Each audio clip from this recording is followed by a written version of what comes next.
enfin on démarre une vraie vidéo. On commence les sujets importants, ce qui va vraiment vous aider, vous apporter de la valeur. Alors, je tiens à préciser quelque chose ici. Les vidéos comme celle-ci, ce sera surtout ce que vous devez retenir de cette chaîne, c'est on va dans les prochains mois, prochaines semaines, je sais pas, Inch'Allah, que je sais pas comment je vais essayer de m'organiser pour faire tourner les autres vidéos, essayer de bien les tourner, etc. Mais le but, c'est vraiment de pointer du doigt le fait qu'on est sorti des textes, c'est-à-dire on a une certaine façon de faire, mais quand on regarde par exemple le Coran, on regarde ce qui est écrit, on se rend compte que ces manières de faire, elles sont à l'opposé de ce qui nous est demandé de faire dans le Coran. Et aujourd'hui, on va attaquer un de ces sujets et on va commencer doucement. Ce sera juste les ablutions et vous allez voir que même dans ce petit truc-là, on se rend compte qu'on fait plus ou moins les choses, mais on est à côté des textes quelque part. Et on va y aller tout de suite. Yes. Alors, les ablutions, il faut savoir une chose.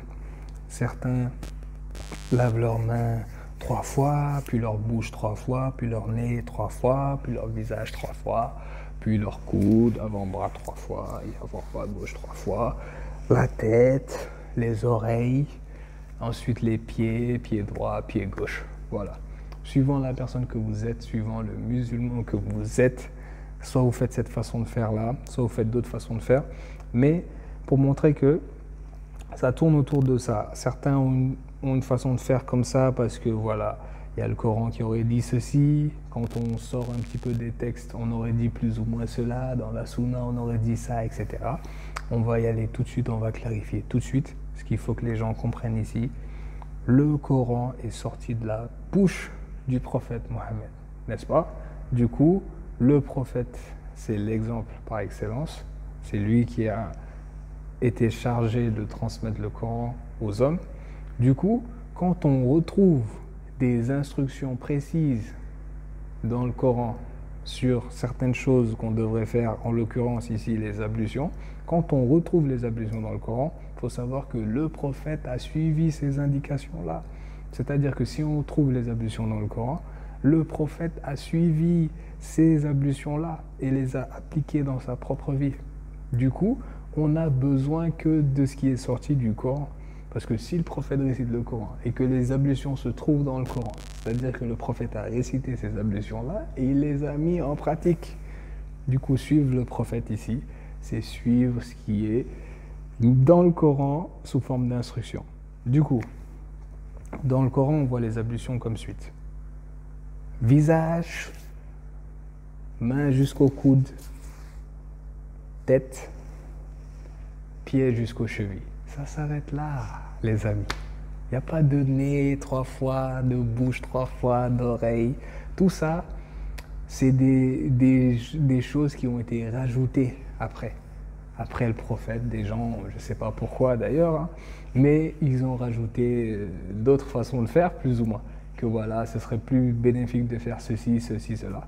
N'écoutez rien de tout ça. Le prophète a suivi les ablutions qui étaient dans le Coran. Tout ce qui vient après pour dire que ça c'est en plus, tout ça c'est des choses qui sont venues après, que les gens ont voulu rajouter. Et je mettrai aussi, il faut savoir une chose, chaque vidéo, en dessous de la description, je vous explique, je vous donne des versets concrets, comme ça vous pouvez, à la suite de la vidéo, aller checker tout ce qui est en bas. Donc voilà les amis, les ablutions dans le Coran, elles sont comme ça. Je répète encore une fois, visage, main jusqu'au coude, tête, jambes jusqu'aux chevilles. Et ça s'arrête là-bas. Voilà, ça c'était la première clarification. J'espère avoir été clair. Il y a des sujets plus importants à approfondir, on va y aller doucement. Mais en tout cas, j'espère que pour les ablutions, c'est clair. N'écoutez pas les gens vous dire « Non, mais c'est mieux quand tu fais comme ça ». On suit les ablutions de Dieu qui ont été données dans le Coran, qui ont été récitées par le prophète, qui ont été appliquées par le prophète. Du coup, on applique ce qui nous est donné dans le livre. On n'a pas besoin d'aller chercher ailleurs. Voilà, j'espère que j'ai été clair sur cette fin.